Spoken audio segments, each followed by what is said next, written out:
Hi there, this should be a relatively quick lesson to kind of do. We're just going to look at difference of two squares. Now this is something you just need to spot, you need to kind of look out for, right? So they're going to throw this in an exam somewhere along the line, and it's really just a case of you spotting it. So what you are looking to do, you're looking to factorise a quadratic. That's what it really is. But of course it won't necessarily look like a quadratic, and that's really where the kind of skill kind of arises. It's a case of you spotting it, recognising it, and knowing that this is going to be basically a quadratic which goes into two brackets.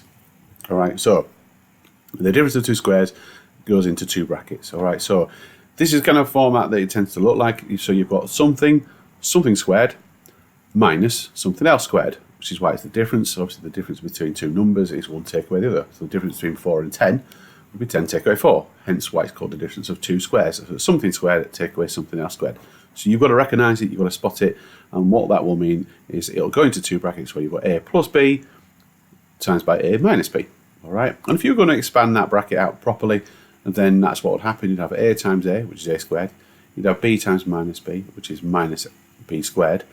And then what you're going to have is minus ab when you times those two, and plus ab when you times those two, which disappear, leaving you with a squared minus b squared. I hope so. Hopefully I said that right. All right. But ultimately this is what you've got: a plus b, a minus b, when you're looking at that. All right. So let's have a look at it in terms of this example. So what you're looking for is something squared minus something else squared. All right. So here you've got x squared minus 9. So you might recognise, hopefully you do recognise, that that is a square number. But obviously, where does it come from? So if I square root it, what do I get? Well, that's going to be 3, isn't it? All right. So if I was going to factorise that, that's going to become square root of x squared, which is x, so that's going to be square root of 9, which is 3. So in my bracket, I'm going to have x plus 3, x minus 3. Relatively straightforward. All right. So again, this is about you spotting the fact that these are both square numbers, or can be square rooted comfortably. All right. So let's have a look at what's a little bit more awkward. All right. But hopefully, again, you would spot the fact. So this is important. You recognise your square numbers. So you've got 25 and 16. And then again, you've got b squared. So that's something squared, that's something squared, and that's something squared. They're all squared. And there's a minus in the middle, which gives you that difference idea. Okay, so square root of 25 is 5. And the square root of b squared is b.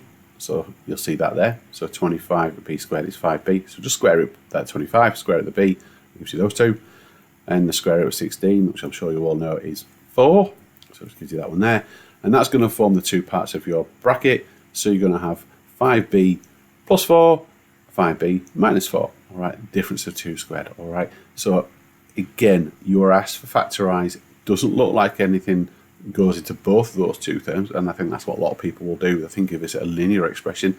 So because it's something squared, and again, because these are all square values as well, then this is what they're looking for you to spot. So keep your eye out very, very carefully when you see something like that, all right, or something like that, because they're looking for you to factorise it into two brackets, which is what we've done here. Okay, thanks for listening.